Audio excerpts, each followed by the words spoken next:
ఓడెక్కేదాకా ఓడమల్లన్న ఓడెక్కినాక బోడమల్లన్న అన్నట్టున్నదట Sircilla Congress leader కేకే మహేందర్ రెడ్డి కథ.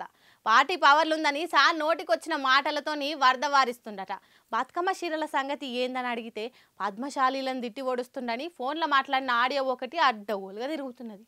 చెరువుకు గట్టు మాటకు గుట్టు ఉండాలి అని అంటారు, లేకుంటే గిట్లనే వైరల్ అయిపోతారు. అధికార పార్టీలు ఉన్నప్పుడు అందరికంటే ఇంకెక్కువ జాగ్రత్తనే ఉండాలి, లేకుంటే మందిల బద్నాం అయిపోతారు. సిరిసిల్ల కాంగ్రెస్ లీడరు కేకే మహేందర్ రెడ్డి అన్న ఇప్పుడు గట్లనే నోరు వారేసుకుండన్న ఆడియో ఒకటి బాగా తిరుగుతుంది సోషల్ మీడియాలో. పద్మశాలీలు పాపుడాలు కండోంలు అమ్ముకుంటుర్రా అని ఎడ్డిస్తుండు. బతుకమ్మ చీరల సంగతి ఏందంటే ఆరేండ్లల్లా చీరల పేరు మీద దొబ్బి తిన్న జాలదా ఇంకా కావాలనా అని మాట్లాడిండు. ఇగో ఇంత కావరం ఎక్కిన మాటలు మాట్లాడతాడా? సిరిసిల్ల నేతలంటే ఎట్లా కనిపిస్తుండ్రు? ఒక్కని మీద పగబెట్టుకొని మొత్తం కులాన్నే దూషిస్తాడా అని పద్మశాలి కులస్తులంతా బాగుమంటుర్రు. ఎంబడే క్షమాపణలు చెప్పాలి అని డిమాండ్ చేస్తుర్రు. బతుకమ్మ చీరలు ఎవ్వరు కట్టుకోకపోయినా సిరిసిల్ల నేత కార్మికులకు ఇంత ఉపాధి ఇచ్చినట్టు అయిందని బీఆర్ఎస్ సర్కారు చీరలకు ఆర్డర్ ఇచ్చేది. అవన్నేం నేత చీరలు కాదు, పాలిస్టర్ చీరలే. సూరత్ కెళ్లి హోల్సేల్ గా తెచ్చి సిరిసిల్లలో తయారు చేసిన చీరలని అందరినీ నమ్మించిండ్రన్న ఆరోపణలు కూడా ఉన్నాయి. మరి ఇప్పటి సర్కారు రాజకీయం చేయకుండా బతుకమ్మ చీరలు ఎన్నుకున్న కోణాన్ని ఎంక్వైరీ చేపియాలి, ఉపాధి కరువైన నేతన్నలకు ఉపాధి చూపెట్టాలి అని అంటుర్రు ఈ సంగతి తెలిసినోళ్ళు.